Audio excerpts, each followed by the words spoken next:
History of MMM, how it all began. Starting up of MMM, in 1989, Moscow Executive Committee in Leninsky District registered MMM as a cooperative society. It is in Russia. A few words about the leader. The MMM Cooperative Society was founded by Sergei Mavrodi and was one of the leading computer equipment distributors in Russia. Sergei Mavrodi, having a degree in maths, worked as a programmer and took part in the development of the first operating systems. A few words about his decision to make his own company is the fact that having worked as a simple worker from 8 to 5, he understood that freedom is the most important for him, because that work of 8 to 5 is literally a slavery. At any point, at any time, the company can throw you out and you'll be left without nothing, although you could have worked in that company for years and years. So he realized it. This is why he decided to create his own child, and he knew whatever his efforts will be, it will come back to him in form of dividends and income. Free of charge travel campaign. In 1992, the brand became universally recognizable after Mavrodi offered several times to all the residents of Moscow a day of free of charge travel in metro, Moscow subway. Pretty smart. Birthday of MMM. On October 20, 1992, the joint stock company MMM was registered. In fact, it is a birthday of MMM in the traditional form in which people got used to consider it. The shares of MMM on sale. February 1st, 1994, the shares of MMM went on sale, and people immediately began to buy them. Moreover, the company willingly bought them back on a new, higher rate, which grew very fast at about 100% per month. The company's principle today is always more expensive than yesterday worked perfectly. Few words about that. Why did he do that? As you might know, in 1991, the Soviet Union fell. So if until at the time of the Soviet Union, everything that there was in the country, like properties, different companies, or whatever that was bringing some goods, was national. So any person of the country was entitled to have a share of that production, of that company. Everybody was equal. But when the Soviet Union fell, what it meant is that all the companies, all the properties had to be privatized. So you can imagine there is a company, a huge company. People worked there for years and years. And at one moment, there comes a person and says, all that is mine. Yes, this was the case. And obviously that information, that laws about the fact that it was possible to privatize was kept only for a small group of people for obvious reasons. So a simple worker who worked in that company for years and years or all his life didn't know he can actually come and say by law that that is his. So what genius idea Sergei Mavrodi had is to sell these shares to gather the money of the people, and with this money to buy those companies. So basically, if a person has an MMM share, he would have had an exact share from the company that Sergei Mavrodi bought. For example, a company from oil and gas or something else. Obviously, he knew perfectly which companies are worth it and which companies were not. There was quite a battle there. So as you can see, his idea was great, but let's see what happens. Government is trying to hinder MMM's activities. Surprise, surprise. Planned by the Russian government, MMM 94 was intentionally collapsed. It began when tax inspectors accompanied by OMON officers passed through the crowd of depositors and went inside the central office of the company to give a notice about the planned tax inspection. Right.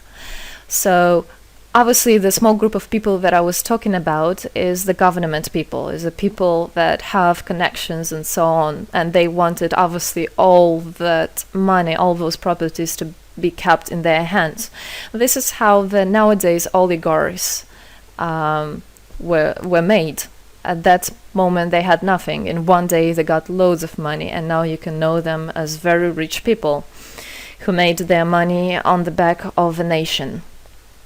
So obviously they did something just to provoke some panic going through the crowd.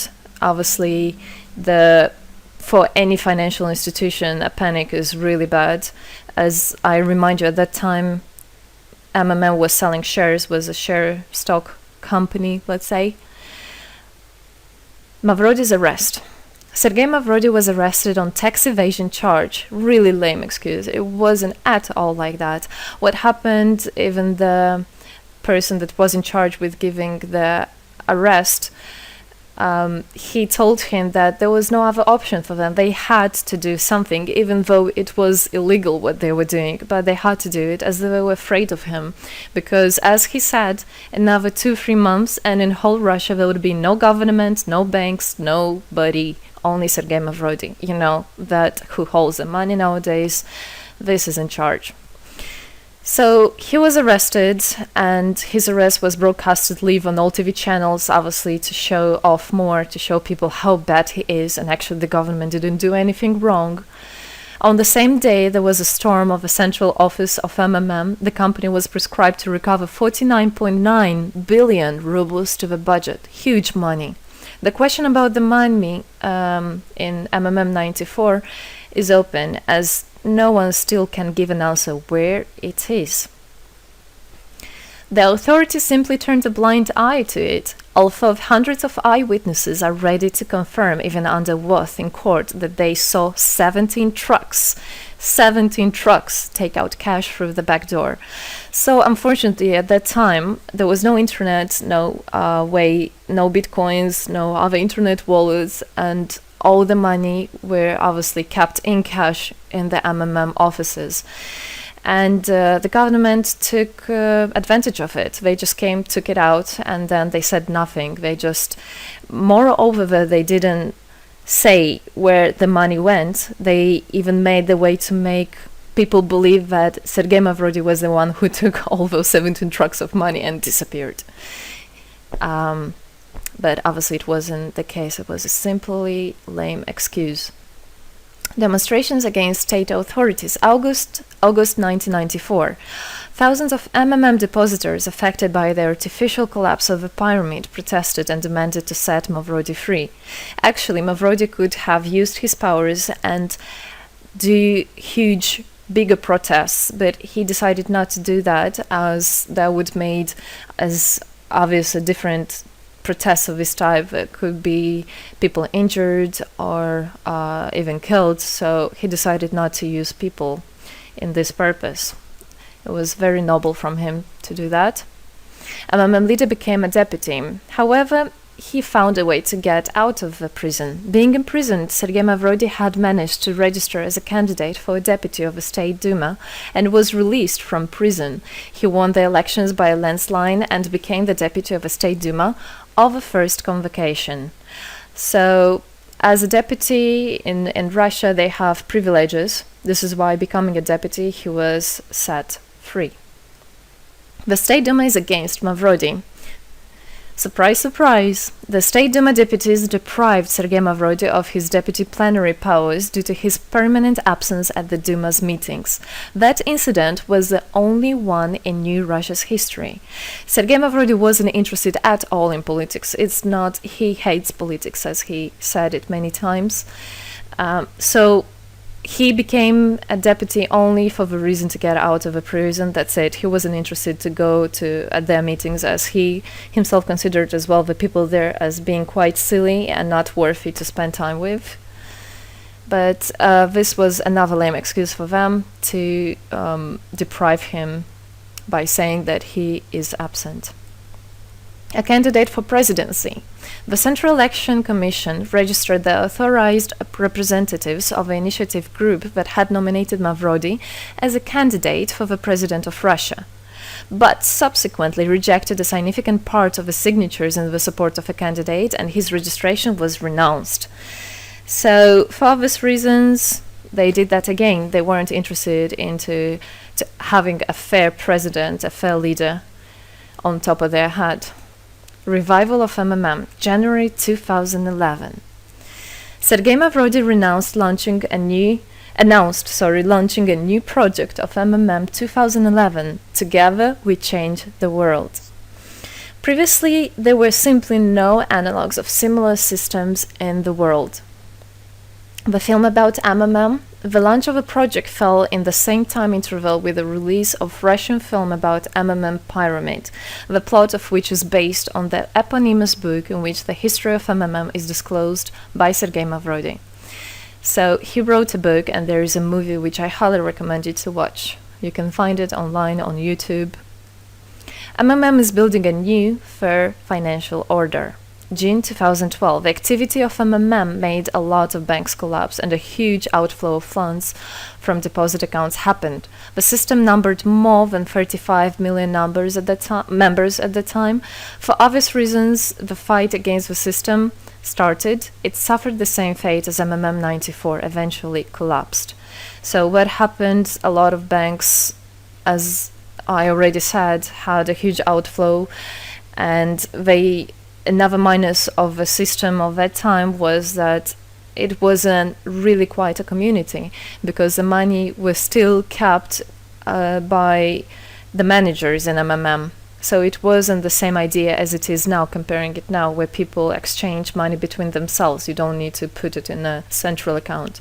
At that time, there were central accounts, and it was again used by the banks. They simply blocked those accounts that they identified as being of MMM and took all the money away, and that's it. There were no other discussion about that. Again, huge loss of money. People lost a lot of money.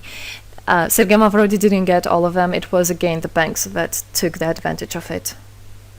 MMM 2012 is just the beginning. I'll be back. Sergei Mavrodi announced the launch of a completely new MMM, World Mutual Aid Fund, MMM community. It speeded up since the first day, showing crazy dynamics on new members' registration. It has been decided to send 10% of the whole turnover on payments to the affected members of MMM 2011. So again, another genius idea. In order not to make central accounts, in order not to gather the money somewhere, now the money are spread directly between participant itself. You can just check in your account online whom you should transfer the money to. So MMM now is connecting all the people between themselves in exchange, so that they can exchange the money and get benefits of it. It's amazing and it's crazy, but it is true. MMM is growing. Some short facts. 2012, MMM started its development in India. It had great, huge developments. 2012-2013, following India, MMM Bangladesh was launched as well. 2013, MMM Indonesia was launched. 2014, MMM Hong Kong. And it's not the end. MMM Global, 2014. MMM Global started up in the spring 2014.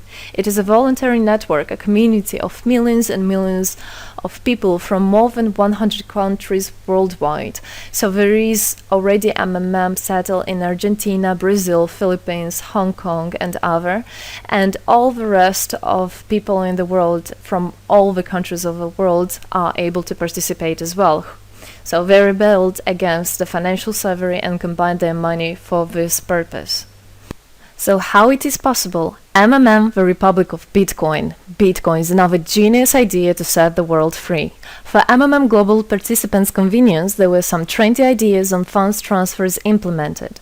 From now on, all the countries where you can buy and sell Bitcoins can be registered in a branch of Free People of the Republic of Bitcoin. Thus, there is no barriers to develop MMM in small countries due to their restrictions on the international bank transfers. Banks. This is not something that we would want to use, as the banks can anytime put restriction on an account or even block an account and take all the money. Yes, the banks can do that. Read better your contract. So, Bitcoins is really genius idea to do that. Join MMM Global, join our community, set the world free.